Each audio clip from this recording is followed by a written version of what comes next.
Lawmakers, dignitaries, and former presidents are gathering in Chicago this morning to celebrate the life of the late civil rights icon, Reverend Jesse Jackson. The service, titled The People's Celebration, will feature speeches from Presidents Clinton, Obama, and Biden, as well as musical performances. Today's memorial is open to the public. A separate private service will be held tomorrow. Joining us from Chicago, Democratic Senator Raphael Warnock of Georgia. He also serves as senior pastor of Atlanta's historic Ebenezer Baptist Church. Also with us, the host of Politics Nation on MS Now, Reverend Al Sharpton.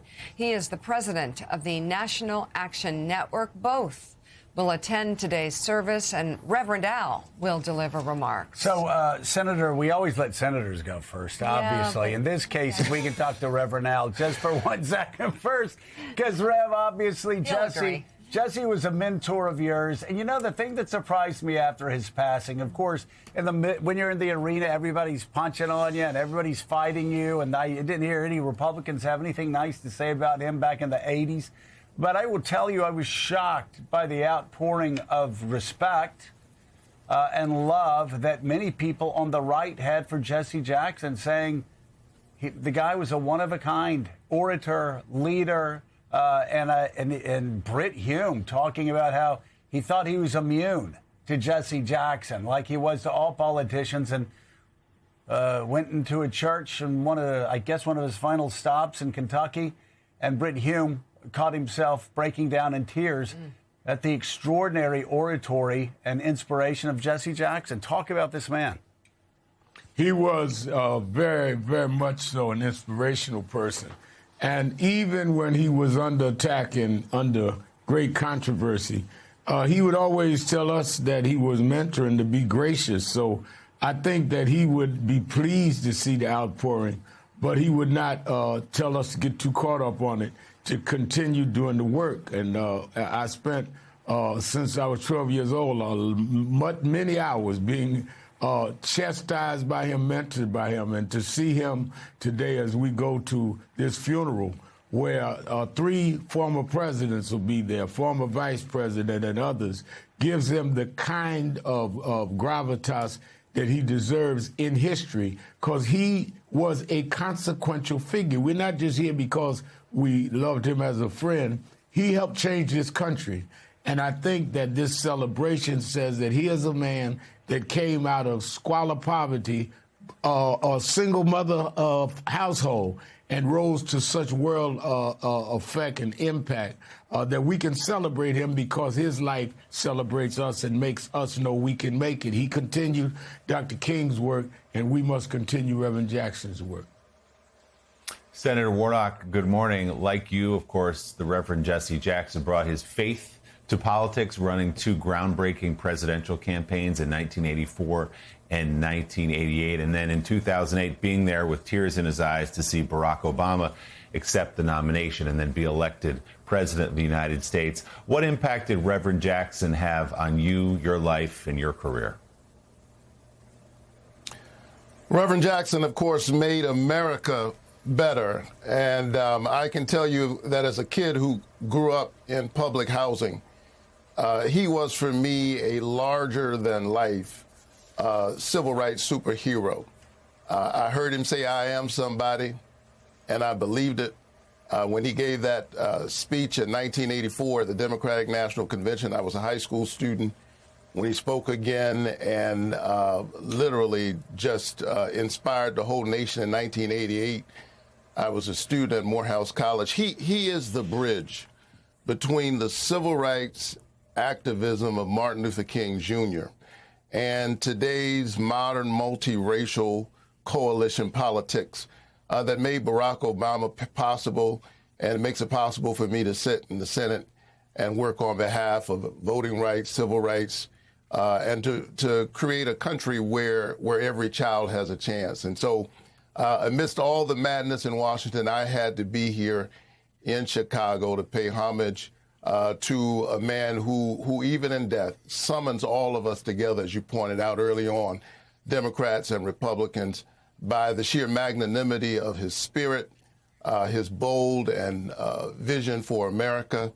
And those battles continue, but we're inspired by his spirit today. Senator Warnock, as we're here in Chicago today commemorating Reverend Jackson, and I'll be speaking to this and his family and others on the program. The fact is that there's still much of what they achieved, Reverend Jackson's generation, is at risk. And Bernard Lafayette, another great stalwart in the movement, just died yesterday.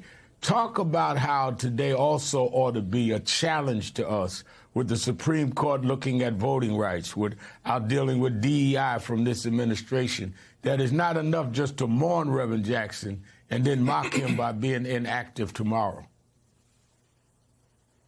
Well, absolutely. We cannot remember Jesse Jackson and then allow others to dismember all that he represented. I came to the United States Senate fighting to pass the John Lewis Voting Rights Advancement Act. We're seeing in real time the ways in which our democracy is literally under threat by an administration, by a president who is much more committed to power than he is to democracy. I represent the people of the state of Georgia. We watched a president of FBI under his leadership come into Fulton County and grab the ballots of the citizens of Fulton County. He continues to spread these conspiracy theories. He tried to steal the election in 2020, and he's up to that again. And in Congress, there are those who are trying to pass the so-called SAVE Act. Let's be very clear. The SAVE Act is not about trying to save America. They're trying to save their power at any cost. Jesse Jackson saw the power of a multiracial coalition in electoral politics. His adversaries also saw that power, and the ghosts of those old battles are still very much with us. And because they know that this president is unpopular, he's knocked 15 million people off of their health care. They're now trying to doctor the outcome of the midterm elections. I will not sit idly by and allow that to happen. Inspired by the perseverance and vision of Jesse Jackson, we will continue to fight for an America that embraces all of us. Senator Warnock, good morning. While we have you, we want to ask you about one of your colleagues. Yesterday, President Trump announced that he's ousting Homeland Security Secretary Noem and appointing Mark Wayne Mullin, senator from Oklahoma, to be her replacement. Give us your thoughts on Senator Mullin. Would you vote for his confirmation to that role? Well, I got the news, of course, yesterday that Kristi Noem was fired. Good riddance.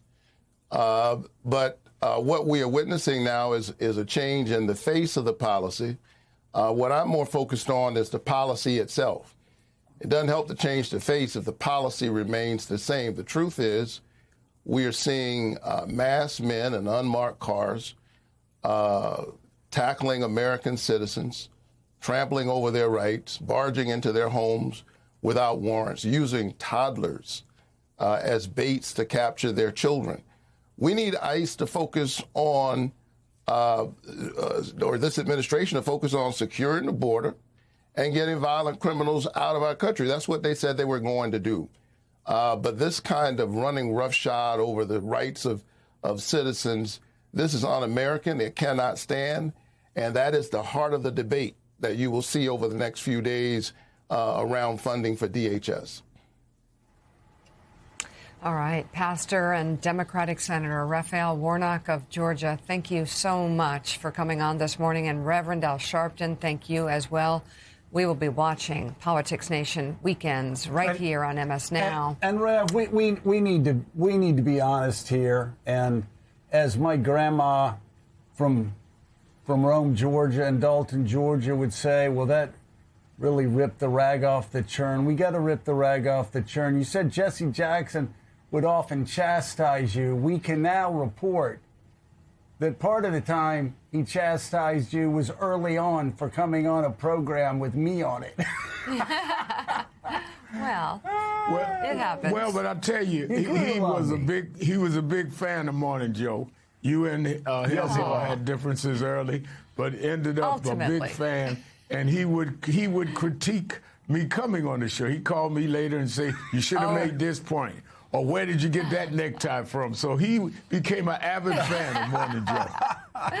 Oh, so lovely. All right.